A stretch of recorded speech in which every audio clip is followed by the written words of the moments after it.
am Sister Regina Mathew. I belong to the congregation of Salesian Missionaries of Mary Immaculate, shortly known as SMMI. My father is late Mr. Matthew Varagil, that is my house name. My mother is late Mrs. Mary. I was born on 15th of February 1973 at Marika. I was baptized after 6 days of my birth in St. Anthony's Cananite Catholic Church at Mariga. My baptism name is Eli. That can be Elizabeth or Elia in the Bible. So I was known as Eliamma. I am the third one in the family.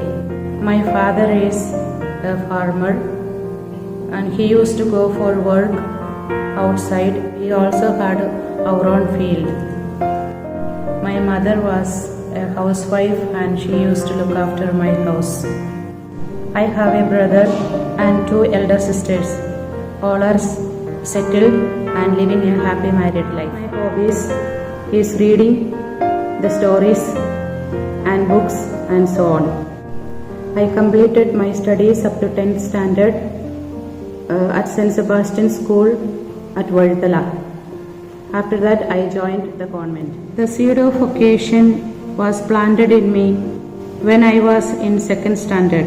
When my sister auntie came home for holidays, she was wearing a religious habit head to toe.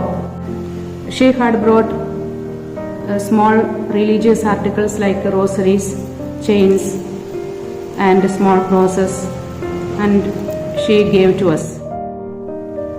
She had lunch with us, and as we were speaking, I just asked her, "Where do you stay and what about your family?" Then she told, "I have no family, I have no house, but we live in a convent and their sisters are there."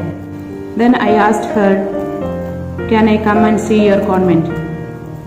Then she told, "No, don't come, it is not for you." From that time, I had an urge and curiosity to go and see the convent. It is just because she said, "No, don't come, it is not for you." When my first elder sister went to the convent, she used to tell through the letters about the religious life.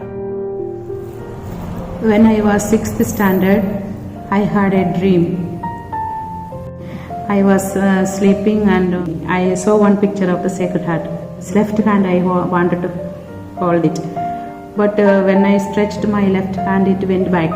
Twice it happened. So again, 3rd time it came. Then when I stretched my right hand, I came to my hand and took me to the heart like this. Special devotion to the Sacred Heart. And when I started to pray also this rosary of the Sacred Heart, the sweet heart of Jesus, be my love. Then I also prayed to show me the way for a future life. After 10th standard, I had the desire to study further. So I asked my parish priest to give me a recommendation letter to get admission in the college. I went with my father to the college, but I didn't know what to take. I just went only with the recommendation letter without any certificates. So my father scolded me saying, "Why did you not bring all that? I will not come with you again, you don't go to college." Afraid to go alone because college was very far and hard to travel in the bus. So I did not go to college. Then I was thinking what to do. I thought to write to my auntie who was in Bangalore. She is a nun. I wrote a letter to her, "Auntie, I finished 10th, I passed, so can I come to the convent?" Then she told me, "If you are really willing to join the convent, you can come." So I was just following her because like a sheep, I was not knowing anything to say even. So I just followed her. I was in another world, like everything was new for me. And I heard only the sound of the train, maybe for some months early in the morning. And I missed my parents during my aspirancy also I had some dreams which came true. So with that my devotion to the Lord increased and my desire to become a sister increased. For 1 year I learned English and Kannada.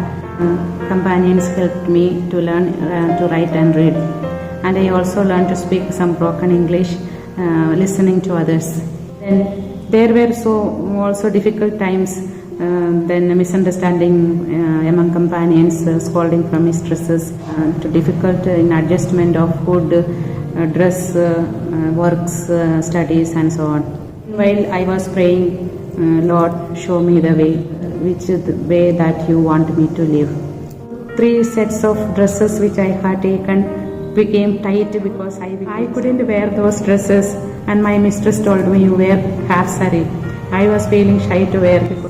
After 1 year they sent me to the college, and I thought I can study like maths, science, economics, political science, like that subjects I thought I could study, but mistress told me, you take job oriented course like including tailoring and embroidery.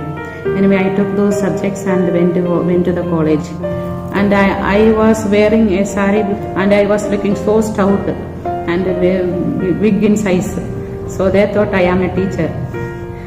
So when I went, they all said, good morning madam.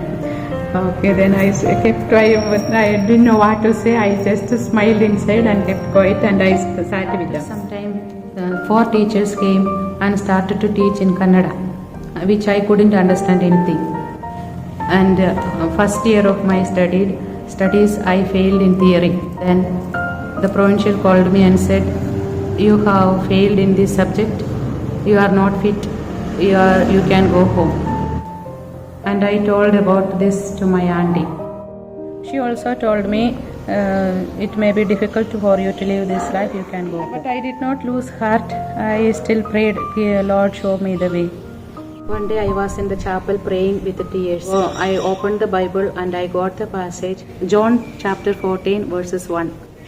Let not your hearts be troubled. Believe in God and believe in me also. So I was so much consoled, and I felt that somebody is holding me in the hand tight, held to the heart. I was so much consoled, and I was at peace. Then I thought to go and ask again to give me one more chance to stay. Slowly I went to the provincial's room. She was in the chapel, and I called her to the room. I don't know what courage and how I was able to speak to her. So I asked her, sister, God has chosen many illiterate people to do His works. One among them may be myself, I told her. Then she told, because you said these words, I am giving you one more chance to stay.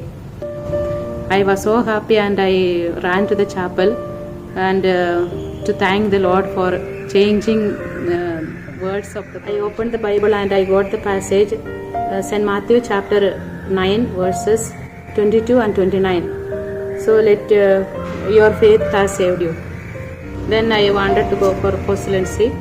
Then there was problem again. Provincial called me and said, you are not aged and you are not able to understand many things. So you have to work 1 more year, wait for 1 more year, and go and do the work in the baby's crush. We had babies, small babies at that time. So I went, I was ready and went to work in the baby's crush. And that, as I was completing that year, I became sick. It was jaundice, and the jaundice took me very badly, and I was not able. So I went home, and I was having my treatment there.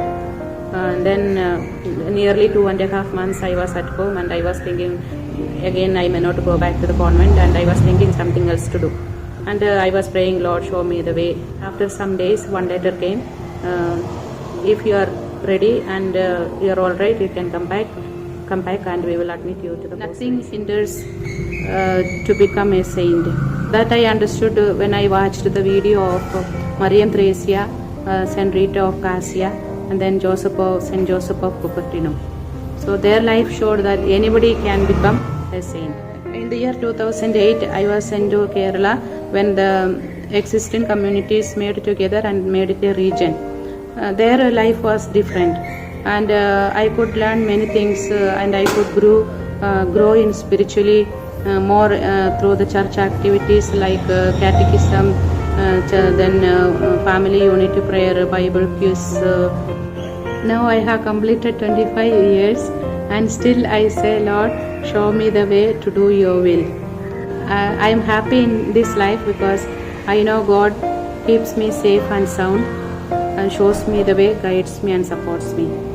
Religious life is a life of joy when we live it and experience it with the Holy Trinity, Holy Family. I want to thank God and my family members, relatives, friends, and I thank especially Sister Annie George, who is also my occasion promoter, who took a lot of trouble to bring me to the convent and helped me, still helping me in my spiritual journey.